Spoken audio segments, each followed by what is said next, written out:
পুজোর ছুটি মানেই ঘর ছেড়ে বাইরে যাওয়ার আকর্ষণ।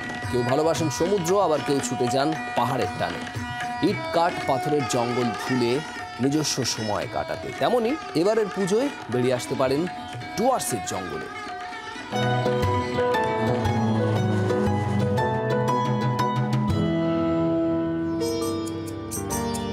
পুজোর মরশুমে চা বাগানের কোলে সৌন্দর্য উপভোগ করতে চাইলে অফবিট ডেস্টিনেশন হতেই পারে জলপাইগুড়ি। উত্তরবঙ্গ মানেই পাহাড় আর জঙ্গলের যৌথ সৌন্দর্য। উপরি পাওনা চা বাগানের মাঝে কটেজ। খাবারের তালিকায় রয়েছে তিস্তার বরলি মাছের নানা পদ, কখনো সেই মাছের পোলাও, বিরিয়ানি বা চাটনি। কিভাবে যাবেন উত্তরের সেই স্বর্গে? ট্রেনে বাসে চড়ে পৌঁছতে হবে জলপাইগুড়ির মোহিতনগর রানীনগরে। সেখানকার ছোট এক চা বাগানে দরজা খোলা পর্যটকদের জন্য। আমরা যেহেতু বাঙালিরা ভ্রমণ পিপাসু, তাদের জন্য স্বল্প বাজেট থেকে উচ্চ বাজেট সব রকম বাজেটেরই আমরা এখানে সুযোগ রয়েছে। আমরা এবার ইচ্ছে আছে যে যারা পর্যটক থাকবে তাদের আমরা বরলি মাছের তো ঝোল থাকবেই, সঙ্গে বরলি মাছের চাটনি বা বরলি মাছের পোলাও বা বরলি মাছের বিরিয়ানি করা যায় কিনা এই ধরনের।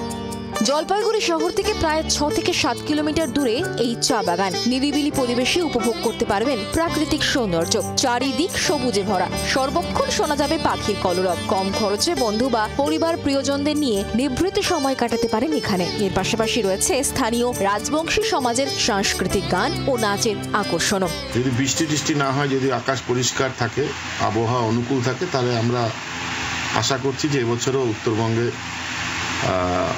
পর্যটকদের ঢল নামবে। এটা উত্তরবঙ্গের সর্বপ্রথম চা বাগানের মধ্যে হোমস্টে, যেখানে আপনি আপনার মনের মতো বাজেটে বা স্বল্প বাজেটে আপনি চা বাগানে থাকার, রাত্রি বাস করার একটা বড় সুযোগ পাবেন।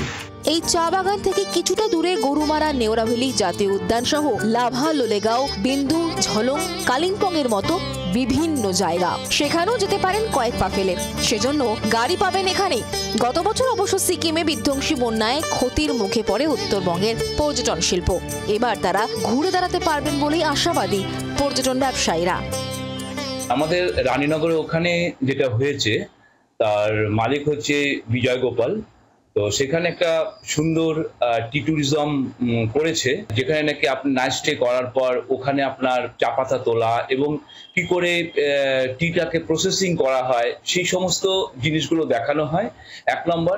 2 নম্বর হচ্ছে ওখানে যদি আপনি নাইট স্টে করেন, তাহলে আমাদের যে আশেপাশে জলপাইগুড়ি যে জায়গাগুলো রয়েছে, যেমন ভামরি দেবীর মন্দির, বোদাগঞ্জ, গাজলডোবা, তারপর জটিলেশ্বর, জলপেশ, এমনকি সাতপুরা, তারপর জয় সেতু, তারপর হচ্ছে 3 বিঘা করিডর, এগুলো করতে পারেন। এবং হ্যাঁ, তাছাড়া জলপাইগুড়ি বৈকুণ্ঠপুর রাজবাড়ি রয়েছে, আরো অনেক কিছু রয়েছে আমাদের জলপাইগুড়ির আশেপাশে। এবং আমাদের জলপাইগুড়ি রোড স্টেশনে যদি নেমে আপনি যদি এখানে আসেন, মাত্র 5 কিলোমিটার। তাছাড়া তো এনজিপি এবং বাগডোগরা রয়েছেই।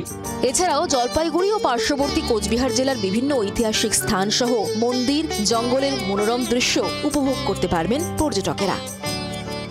চা বাগানের মধ্যেই বাংলো আর সেখানেই রাত্রি যাপন। জলপাইগুড়ির এই সুন্দর কটেজগুলোতে আপনারাও আনন্দ উপভোগ করতে পারেন। একদিকে চা পাতা তোলার আনন্দ, অপরদিকে চা পাতা তৈরি, সবই মিলতে পারে এই কটেজে থাকলে। জলপাইগুড়ি থেকে প্রদ্যুৎ দাস, জি 24 ঘন্টা। বাংলার আওয়াজ, বাঙালির আবেগ, জি 24 ঘন্টা।